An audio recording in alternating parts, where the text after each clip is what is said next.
All right, today we're going to dive into a really fascinating ancient text. It's called the Moksha Hridaya, which basically means the heart of liberation. And it tackles one of the biggest questions we could ever ask ourselves. And its answers, well, they're just as powerful today as they were centuries ago.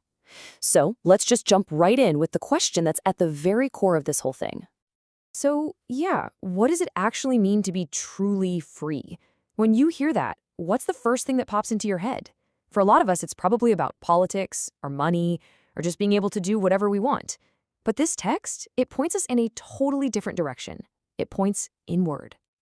The central idea here is a word you might have heard before, moksha. The text defines it in this really beautiful, simple way as the liberation of the heart. So this isn't about escaping the world or getting away from your problems. It's about finding this deep, unshakable sense of peace right in the middle of all of it, a freedom from the stuff that weighs on our own hearts. Now, before a good doctor can give you a cure, they first have to give you a diagnosis, right? They have to figure out what's actually going on. And that's exactly what the Moksha Hridaya does. It starts by spelling out why we so often feel stuck or anxious or just not free. It calls these the three fundamental truths of our day-to-day experience. And here they are.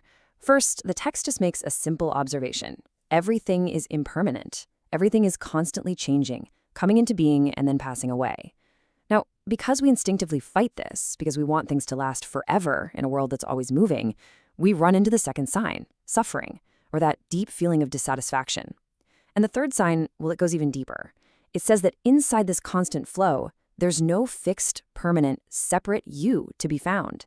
And listen, these aren't supposed to be depressing ideas. They're just a really honest, clear-eyed look at how things actually are. I mean, this definition of suffering is just so spot on. Because it's not just talking about physical pain. It's pointing to that nagging background feeling of insecurity we get when we're trying to build a permanent home on ground that's always shifting. We're looking for lasting happiness from things that, by their very nature, can't last. That mismatch, that internal conflict, that right there is the heart of suffering. So how does this actually happen moment to moment? The text doesn't just stop with the diagnosis. It actually lays out the mechanics, the step-by-step process of how we create this feeling of discontent, describing this clear chain of cause and effect. And that, of course, brings us to the most important question of all. I mean, if you want to break a chain, you can't just snap at the middle. You've got to go right to the very first link. So where does this whole cycle of dissatisfaction actually begin? Well, according to this text, the root cause is something called avidya, which we translate as ignorance. But, and this is crucial, it's not about not knowing facts or being uneducated.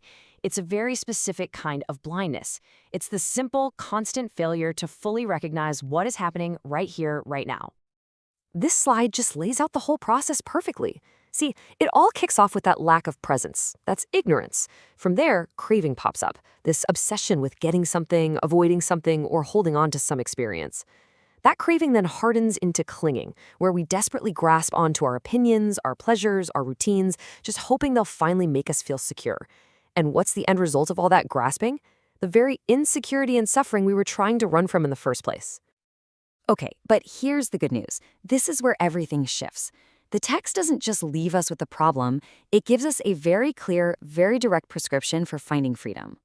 So to really get the solution, the text asks us to see that we're kind of living in two realities at once. There's the relative world of our everyday lives. It's governed by cause and effect, it's always changing, it's made up of concepts.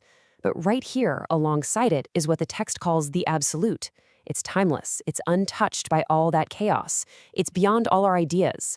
And moksha, liberation, is simply the direct realization of this absolute dimension that's already here.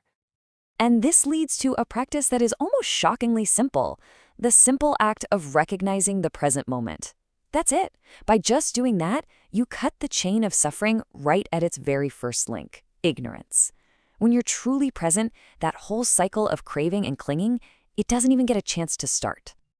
Now, to support that core practice, the text lays out what it calls these skillfully liberating habits.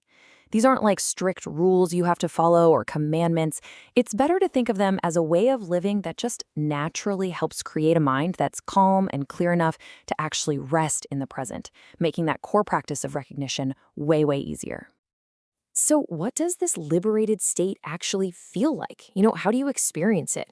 Well, the text describes it as passing through these three profound gates, and each one is a direct result of deeply understanding that initial diagnosis we talked about. And this is where you see this beautiful symmetry in the teaching.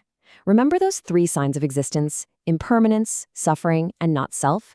Well, it turns out that seeing them clearly doesn't lead to some kind of bummer. Instead, each insight becomes the key that unlocks one of the three gates to real freedom. Let's just walk through them. When you truly deeply see impermanence, you pass through the gate of signlessness. You just stop being so attached to how things look on the outside.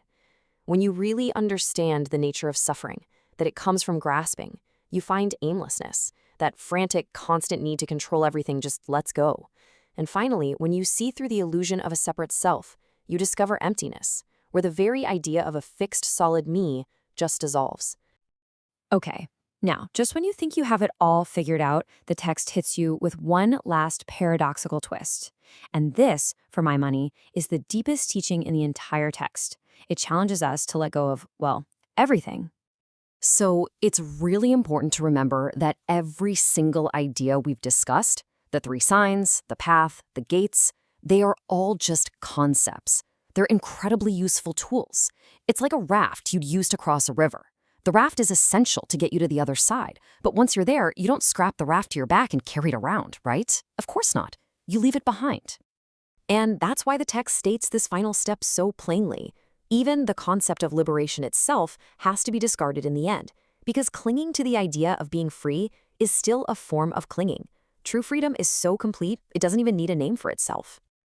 And this just leaves us with a final, profound question to really sit with. If we let go of everything, our attachments, our agendas, our very sense of self, and even the idea of liberation itself, what's left? The text doesn't give a simple answer, because the answer isn't another concept, it's an experience.